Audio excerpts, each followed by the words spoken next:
You are too accessible, too readable, too eager to please.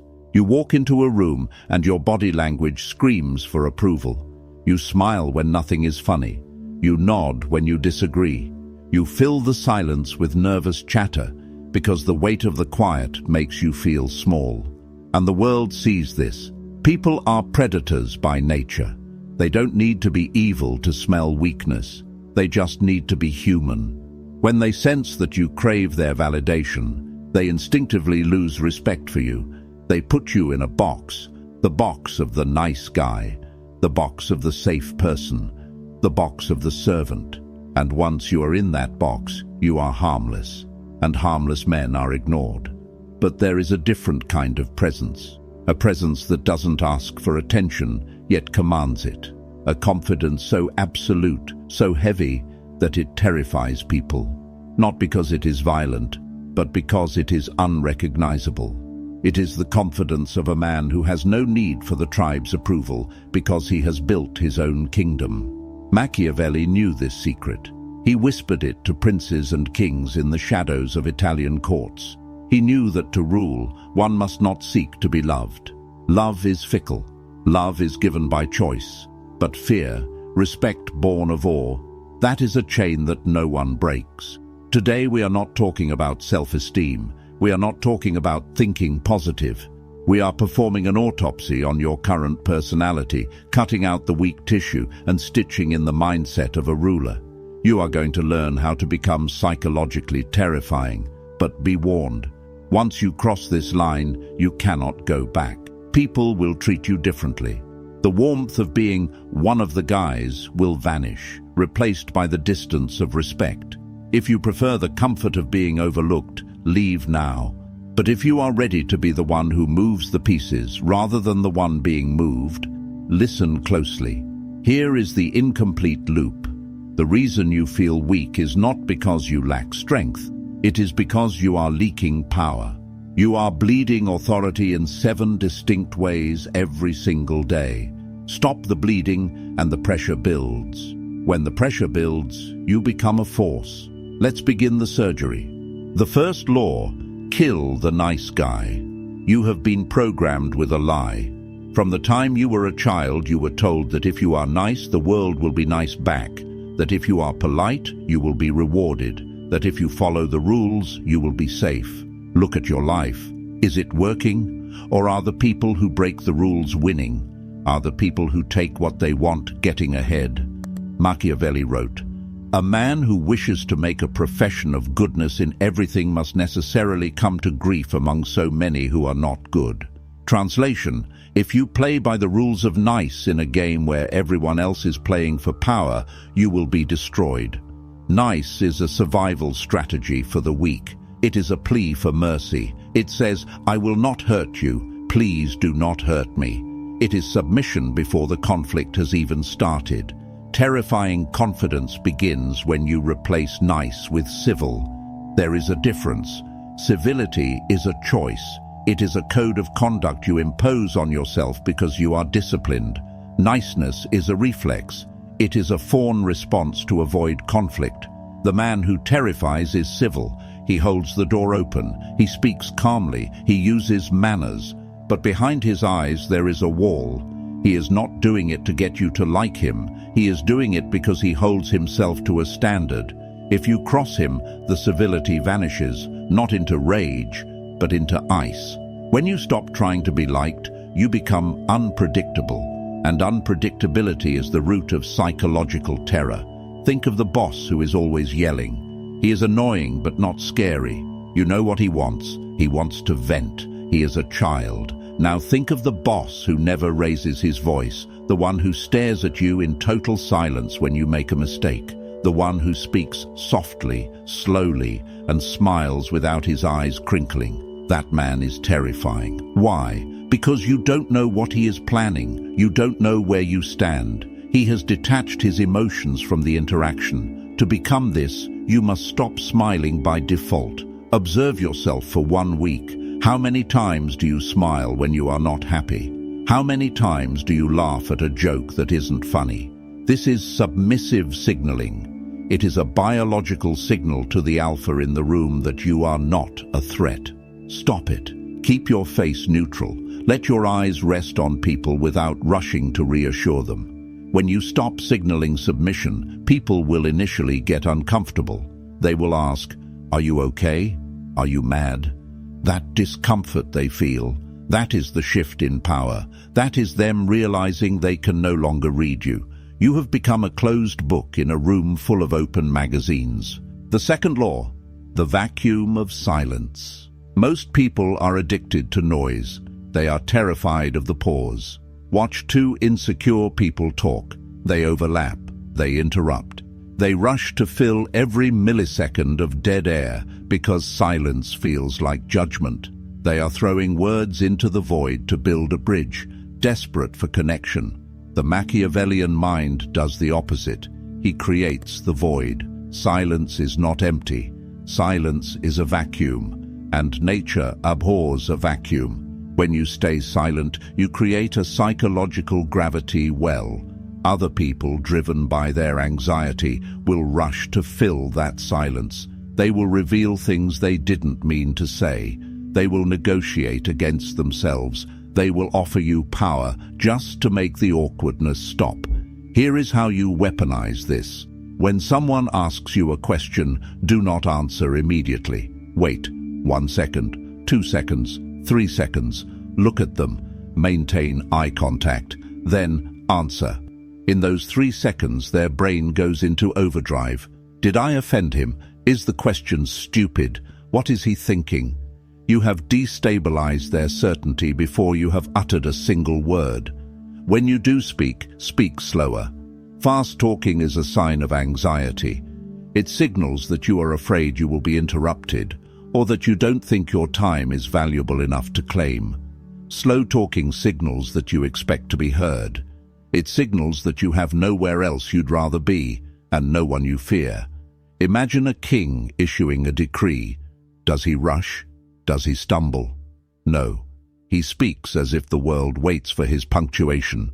If you are interrupted, do not raise your voice. Do not get angry. Simply stop. Stop talking completely. Keep your eyes on the person who interrupted you. Let the silence hang.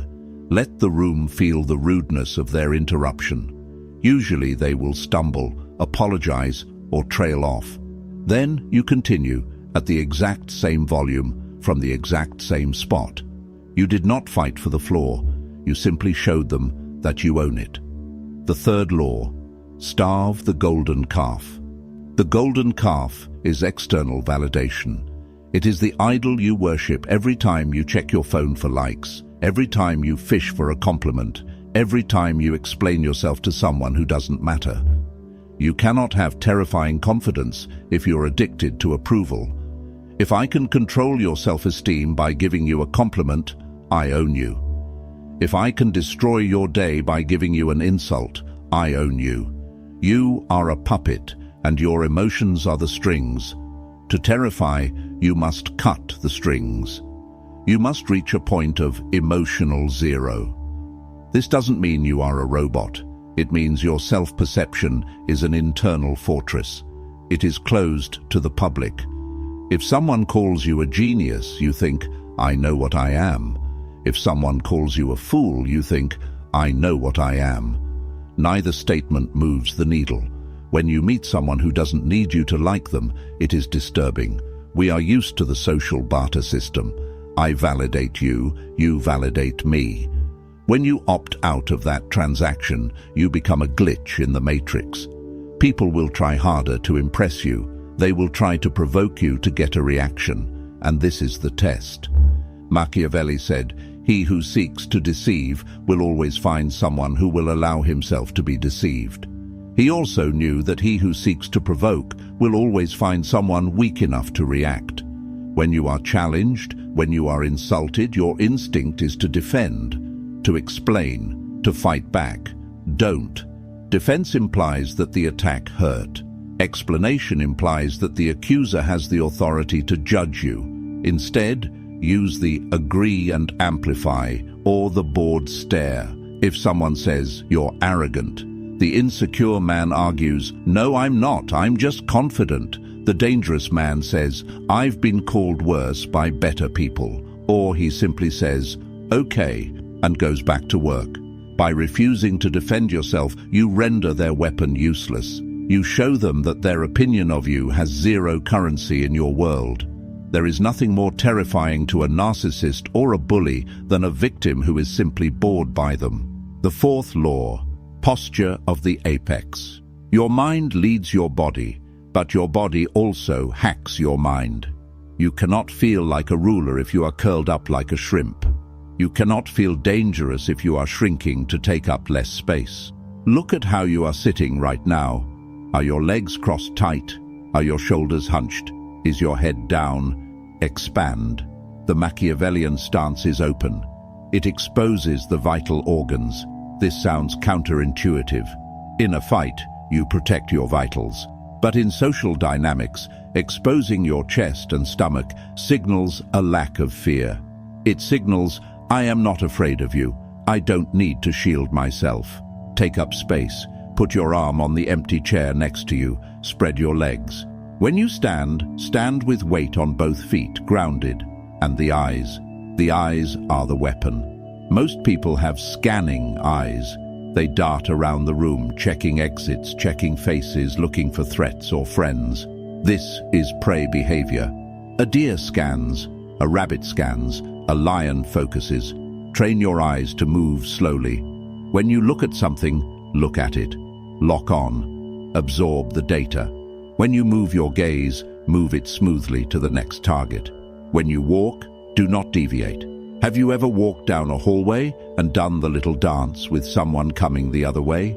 You go left, they go left. You apologize. You shrink. The dangerous man picks a line and walks it. He doesn't look at the person's face. He looks past them, at where he is going. Physics and psychology agree, the object with the most momentum wins. When you walk with absolute purpose, people will instinctively move out of your way. They will feel the wave of your intention, and they will part like the Red Sea. It is not arrogance. It is vector. You have a destination. They do not. Therefore, you win the space. The fifth law, the withdrawal of supply. We live in an economy of attention. Attention is the currency. The mistake you make is giving your currency away for free. You are always available. You answer texts instantly. You say yes to every invite. You stay late at parties even when you are bored. Supply and demand. If you are always there, your value is zero. Machiavelli advised the prince to be seen but to keep his distance. Familiarity breeds contempt. If you want to terrify people with your importance, you must become scarce.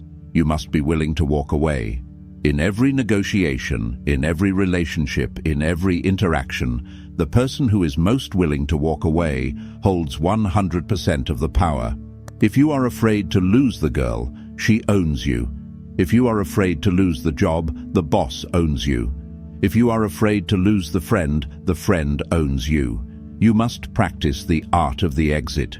Leave the party while it is still fun. Leave the conversation while it is still interesting. Hang up the phone first. Create an incomplete loop in their minds. When you leave before they are done with you, you create a hunger. They wonder, where is he going? What is he doing? Is he meeting someone better? You become a mystery. And mystery is the breeding ground of attraction and fear. Do not explain your absence. I have to go. Why? I have things to do. That is enough. The weak man gives an itinerary. Oh, I have to go feed my cat and then catch up on laundry.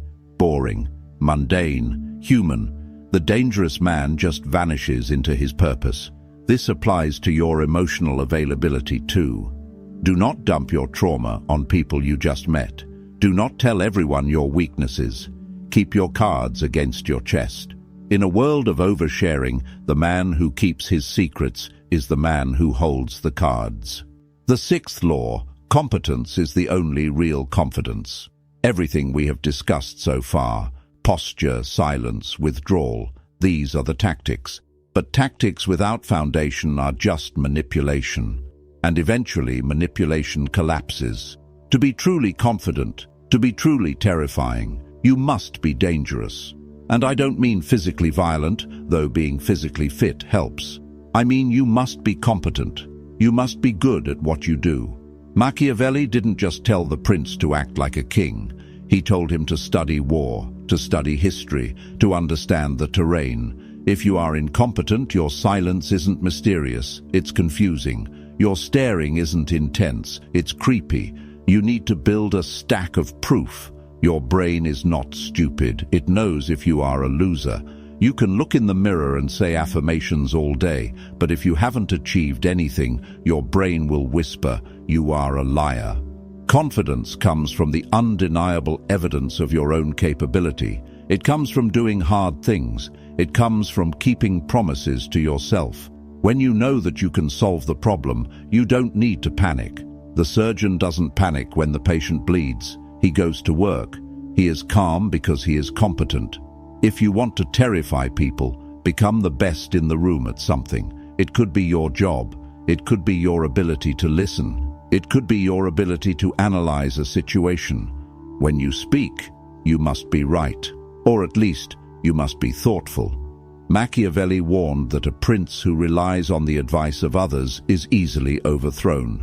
You must have your own mind. You must read. You must think. You must challenge your own biases. When you combine high competence with high silence, you become a monolith. People know that when you do speak, it will be the solution. They look to you in a crisis, and that is the ultimate form of dominance. Not the one who shouts the loudest, but the one everyone looks at when the building is on fire. The seventh law, the willingness to be the villain. Here is the final hurdle, the one that trips everyone up. You are afraid of being the bad guy. You are afraid that if you set a boundary, people will call you selfish. You are afraid that if you say no, people will call you rude. You are afraid that if you succeed, people will call you arrogant. Let them. To be a ruler of your own life, you must accept that in someone else's story, you will be the villain. You cannot prioritize your own life without disappointing others. It is mathematically impossible. If you work on your business, you disappoint your drinking buddies. If you save your money, you disappoint the people who want to spend it. If you choose your self-respect, you disappoint the people who used to walk all over you. Machiavelli wrote, "It is necessary for a prince wishing to hold his own to know how to do wrong and to make use of it, or not, according to necessity." He isn't saying be evil. He is saying be willing to be disliked for the right reasons. The terrifying man accepts his role. He doesn't try to convince the parasite that he is a good host. He just removes the parasite. When you stop fearing the label of selfish, you become free. Can you help me move this weekend? No. Wow, you're selfish. If that's how you see it. End of discussion. You do not owe the world your time. You do not owe the world your energy. You owe your potential the right conditions to grow. If protecting your peace makes you a villain in the eyes of the chaotic, then wear the black hat with pride. The moment you accept that you don't need to be the hero in everyone else's movie is the moment you become the director of your own. So, how do you put this together? How do you walk out of your door tomorrow morning as a different animal? You don't do it all at once. You do it by shifting the geometry of your interactions. Tomorrow, walk slower. Tomorrow, wait 3 seconds before answering any question. Tomorrow, do not smile unless you genuinely feel joy. Tomorrow, do not apologize for taking up space. You will feel resistance. Your inner nice guy, that servant who has been running your life for years, will scream. He will say, "They hate us. We are being weird. Fix it." Let him scream. Watch him die. It will feel cold at first. The air around you will change. People will stop patting you on the back and starting looking you in the eye. The banter will stop and the respect will start. You will realize that the terror you inspire isn't fear of physical harm. It is the fear of the unknown. It is the awe of seeing a human being who is fully, unapologetically sovereign. Most people are fragmented. They are pieces of their parents, pieces of their trauma, pieces of society. When they see a whole man, a unified mind, it shakes them. It reminds them of everything they are not. That is the power of the outlier. You are not here to blend in. You are here to become a landmark, a rigid, immovable object in a river of drifting debris. Machiavelli didn't write for the masses. He wrote for the few who had the stomach to rule. Do you? Confidence is not a feeling. It is a weapon. Pick it up. Use it to kill the servant. Use it to protect the kingdom. Become the thing they fear, so you can finally be the man you respect. If this opened your eyes, understand this is only what I can show publicly. There are videos I cannot upload for everyone. There are aspects of dark psychology that I simply cannot discuss publicly on YouTube without being censored or demonetized. The algorithm suppresses the most powerful information. Those exist behind the join button. If you're still here, you're not like the others. Subscribe if you haven't, but if you want what's hidden, click the join button and step into the architect level. You will unlock exclusive, uncensored videos that dive into the deepest parts of the human psyche. Most won't. That's the point.